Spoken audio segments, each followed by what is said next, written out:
morning, children. So we continue with the questions and answers of the lesson Landscape of the Soul. The question, here's the question. How has the work of Nek Chand's work been recognized abroad?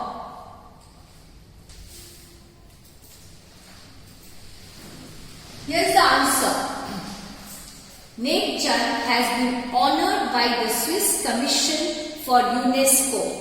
A 5-month interactive show, Realm of Nek Chand, was held in the leading museums of Switzerland, Belgium, France and Italy. The 50th issue of Raw Vision, a UK-based magazine, features Nek Chand and his rock garden sculpture, Women by the Waterfall, on its anniversary issue cover. So that's the answer. Please note down the questions and answers.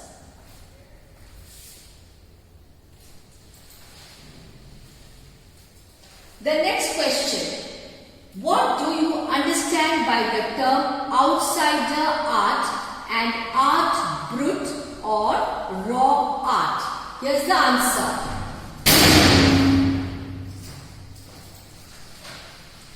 Outsider art is described as the art of those who have no right to be artists, as they have received no formal training yet show talent and artistic insight.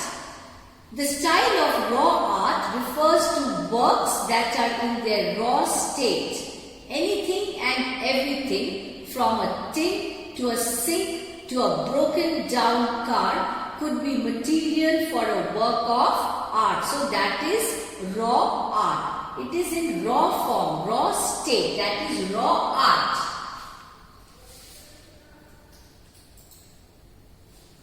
The next question. Contrast the Chinese view of art with the European view with examples. Here's the answer.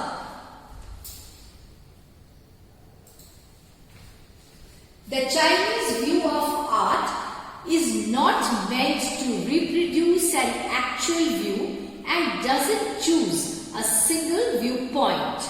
His landscape is not a real one and you can interact with it from any point. The artist creates a path from your eyes to travel up and down. The European painter wants you to borrow his eyes and look at a particular landscape exactly as he saw it from a specific angle. The European paintings reproduce an actual view of real object.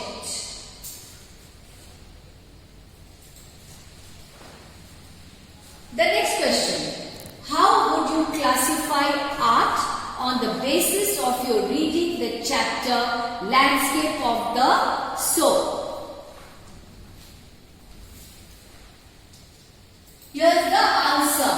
On the basis of reading of the chapter art can be classified on the reading the chapter, that is Landscape of the Soul. Art can be classified into raw art, that is works or art created by an untrained artist, and realistic and figurative paintings created by artists who are trained painters. Now we move on to the next question. Here's the next question. How does Nathalie Troveroy define the role of man? Now let's have a look at the answer. So here's the answer. Nathalie feels that the role of man is a fundamental one. In the space between heaven and earth, man becomes the conduit of communication between both poles of the universe. His presence is most essential. Man's presence is very important. He is the eye of the landscape. The Western painter wants you to borrow his eyes and look at a painting exactly as he saw it from a specific angle. Thirdly, you can enter a Chinese landscape from any point, but in Western art, you cannot do that. So that is the difference. We move on to the next question now. Here's the next question for you. This is a very important question. Often you get it in your examination. Explain the concept of Shan Shui. Let's have a look at the answer. Here's the answer for you. Here's the answer. This is a very important question from the point of view of all exams. Shan Shui literally means mountain water. These two elements, mountain and water, represent two complementary poles of the universe, yang and yin. The mountain is yang, reaching vertically towards heaven. It is stable, warm and dry in the sun, while the water is yin, horizontal, resting on the earth, fluid, moist and cool. The interaction of yin, the receptive feminine aspect of universal energy, and its counterpart yang, active and masculine part, is the concept of Shan Shui. It is mountain and water and the interaction between the two, yang and yin. Very important from the point of view of exam. Next question. Who was the untutored genius who created the paradise, and what is the nature of his contribution to art? Here's the answer for that question. Let's have a look at the answer. The 80-year-old creator-director Nate Chand, who sculpted the rock garden with stone and recycled material at Chandigarh, rock garden, Chandigarh, is the untutored genius of the paradise.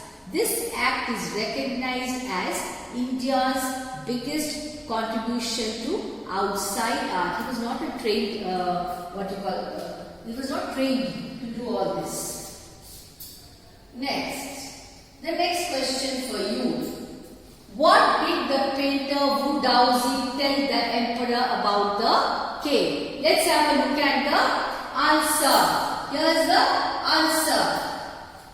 Wu Daozi told the emperor that in the cave, at the foot of the mountain, there dwelt a spirit. He clapped his hands and further added that the inside of the cave was splendid beyond anything words could convey. He requested the emperor to allow him to show him the way. But you remember when the door opened, he went inside after that. It vanished. He never came out. The next question. Why did the painter not draw the eye of the dragon he had painted? What was the reason for that? How far do you agree with him? Let's have a look at the answer. Here's the answer. The painter did not draw the eye of the dragon he had painted for fear of it flying out of the painting. I do not agree with him because a painting would look more realistic if he had painted the entire dragon with all its organs also in the painting.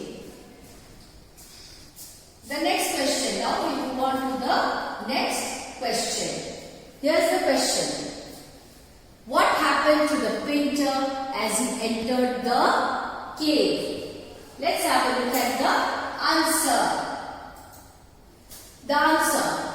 As the painter entered the cave, the entrance of the cave closed behind him, and before the astonished emperor could react, the painting disappeared from the wall. Neither the painter Wu Daozi nor his brush could be seen again. So he vanished forever. After that, he was never seen.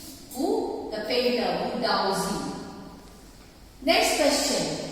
How has Nate Chand's art received international international recognition and acclaim? Let us have a look at the answer. Here's the answer. Name Chand exemplifies art brut or outside art, the concept propounded by French painter Jean Dubuffet. His rock garden in Chandigarh won laurels all over the world. The Swiss Commission of UNESCO and the governments of France, Belgium and Switzerland bestowed great honors on him. An interactive show named Realism of Nature was held at all the leading museums of Europe. That is how he was honored. Who? Nature. Next question. What did the artist Wu Daozi want to reveal to the king through his painting? Let's have a look at the answer. Here's the answer. Wu's painting deeply impressed the emperor, but he only appreciated its outer appearance. The artist wanted the emperor to perceive the true meaning of his work as well as the mysterious ways of the universe. As the painter entered a secret cave in the painting had disappeared. After that, the artist was not seen anymore. The artist had reached his goal by going beyond any material appearance. Next question, children. Who brought to light the idea of art brut? Let's have a look at the answer. Here's the answer. French painter Jean Dubuffet brought to light the idea of art brut or outsider art. It is also called outsider art. In the 1940s, it is the art of those who have no right to be artists. Why? Because they are not trained, as they have received no formal training. Now, outsider art is the fastest growing art form in the world because they have that talent in them. The next question, we move on to the next question now. This is an important question. Describe the characteristics of a Chinese landscape painting. The answer, here's the answer. Let's have a look at the answer. A classical Chinese landscape painting is not meant to reproduce the actual view. The Chinese painter does not want to paint a landscape in a single point of view. His landscape is not a real one. It requires the active participation of the viewers, which is physical and mental. One can enter a Chinese landscape painting from any point and can travel in it. The Chinese landscape paintings often depict or show mountains and water bodies such as lakes, rivers and waterfalls. The concept of art is basically spiritual and is expressed in the concept of mountain water. Okay. Now, it literally means mountains and water. Both these elements represent the landscape. Mountain and water. The mountain is yang, which is the masculine. It reaches vertically towards heaven. It is warm, active and bright. The water is yin, which is the feminine principle. It is horizontal, fluid, passive and cool. This is also an important question. Okay. The emperor may rule the territory he has conquered, but only the artist knows the way within. Discuss. Let's have a look at the answer now. This is the answer. An emperor represents power, authority and will. His wish becomes a command and his command rules territory. An emperor is also powerful enough to obtain the services of an artist. Acquisition of wealth, power and objects doesn't make him superior to the artist. On the other hand, an artist has a spiritual insight into the nature of things. His paintings are deeply revealing of the spirit that constitutes his art. An artist achieves the perfect essence of inner life and spirit. An emperor may commission a painting and appreciate its outer appearance, but the artist reveals to him the true meaning of his work. It is only the artist who knows the way within the territory that the emperor has conquered. The way means both the path or the method and the mysterious work of the universe. An artist's vision helps the emperor understand and attain the goal of life, that is, spiritual space. Thus, the emperor may rule territories, objects and materialistic space, but an artist is spiritual and beyond any material appearance. So children, with that I want to wind up. All these questions are very important. Please write down all the questions and answers. Go through the lesson once again. Go through all the questions and answers. Thank you.